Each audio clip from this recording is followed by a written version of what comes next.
Anybody have a coat I could use, please? Because it's freezing out here. It's probably fair to say America has zero chill right now. Make America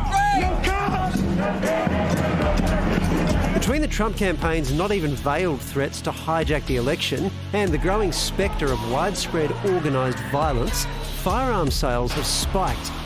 Businesses are boarding their windows and tensions are rising. If we hear of someone say, I'm thinking about getting a gun, we tell them do it now. What brings you here tonight? Just to make sure everyone stays safe. It's warm out here now. But while there's never been more at stake, there have never been fewer actual votes at stake. More than 93 million ballots have already been cast. That's already more than 2/3 of the total 136.5 million votes cast in 2016. But the only voters likely to matter are those concentrated in a handful of so-called battleground states. Hello, Michigan. Georgia, there's a clear choice in this election. They said maybe we can cancel North Carolina. Would never even think about it. President Trump is terrified of what will happen in Pennsylvania. Thank you, Iowa. Thank you, Wisconsin.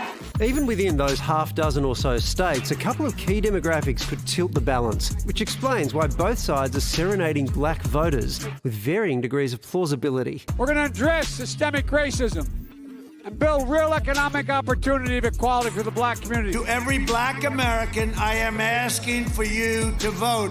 You can send a message on Tuesday to the corrupt Democrat establishment. It also explains why the Biden campaign's trying to jolt Latino voters' memories. A president of the United States to call Mexicans criminals and rapists. While Trump targeted the same voters with anti-socialist scare tactics. We can't let it happen. This country, and I've said it many times, will never be a socialist country. This will never be. So with more than half the expected votes already cast, Biden and Trump are now locked in a last-minute battle that will define the US for decades to come. Well, America might be heating up, but Hugh Remington is freezing his butt off in Washington. Hugh, these are full-on images. Businesses being boarded up, barricades being set up. Looks like the apocalypse from here. Is that the way it feels over there? Well, it certainly looks as if they're preparing for the apocalypse. In fact, the National Guard in Washington is going to be called out tomorrow. They're building a new fence. We've been watching them build more and more fences around the White House, which is just in there behind me. Donald Trump has made the decision not to go, as was originally planned, and hold an election night party at his hotel here in Washington, but to hold out in the White House as the results come in. So they're putting up the extra barricades. It's like a medieval castle to keep them safe in there.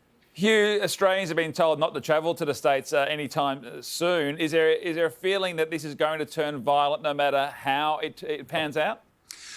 There's no reason to suppose that it might not. If you look at Donald Trump, he is giving now 4 or 5 speeches a day. At every one of those speeches, at some point, he says that this whole election process has been rigged. It's the biggest fraud that anyone has ever seen.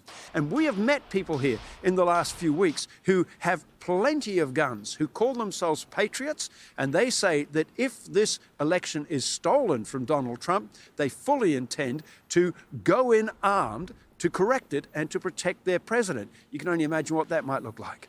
Hugh, you're just back from Texas. Obviously, that's very different to Washington, D.C. What sense did you get on the ground there in Texas about whether Donald Trump's support is returning, is coming back? Like many of these swing states, you see a complete dichotomy. The vote for the Democrats exists in the major cities. All the heartland areas of the state are pure, deep Trump. So I was off in West Texas in the oil country, and they were overwhelmingly Trump supporters, avidly so. And they can't comprehend the notion that that an election could go against them this time. They don't believe the polls, and of course that feeds in to that whole sense of nervousness and agitation across the United States at the moment. So you capture the depth of the polarisation really well there, Hugh, and also the potential for violence if Trump were to lose the election. You mentioned those people who are armed and ready to fight for their president. What if Trump wins, though? Is there the possibility of violence coming from the other side of politics as a result? Well, if Trump was to win, we're hearing, and you don't want to predict these things too much, but we're hearing that there would be plans already for violence in some cities associated with out groups of the Black Lives Matters, of Antifa. I personally haven't had direct intel that that is going to take place, but I've spoken to people who claim that they've got intelligence that says that that would go off again. So on that basis, whichever way it goes, and there is a third option, and that is that it is unresolved for a period of time, there is certainly a potential for violence. Hugh, it's Sunday night there, so there's a full 24 hours, another day of campaigning to go. Is Donald Trump expected to be out at more rallies, and what about Biden? Absolutely. Donald Trump is going hard to the wire, as he was last time. I think he's got 4 events planned for tomorrow. They are all in Pennsylvania. Joe Biden is winding up also in Pennsylvania with a concert with Lady Gaga. How he imagines that's going to bring in votes, I've got no idea. But the national polls tell us that Joe Biden has a 10% lead over Donald Trump. So why is he bothering with Pennsylvania? He's putting so much energy into it because state by state, in the so-called, the cliched battleground states, it is so close. It is too close to call. If Donald Trump can hang on to Pennsylvania, we could see Donald Trump returned. He needs to win it, but if he starts to bring that one home, you'll know that there's something very big happening on Tuesday night, Wednesday morning. Well, Hugh, you're a witness to extraordinary events. It's good to have access to you in this situation. Thank you very much, and go get warm. Thank you. Great to talk to you. Who do you think is going to win, Pricey? Well, I said Trump 4 years ago. The polls say Biden, but if the polls were wrong back then, they could be wrong again.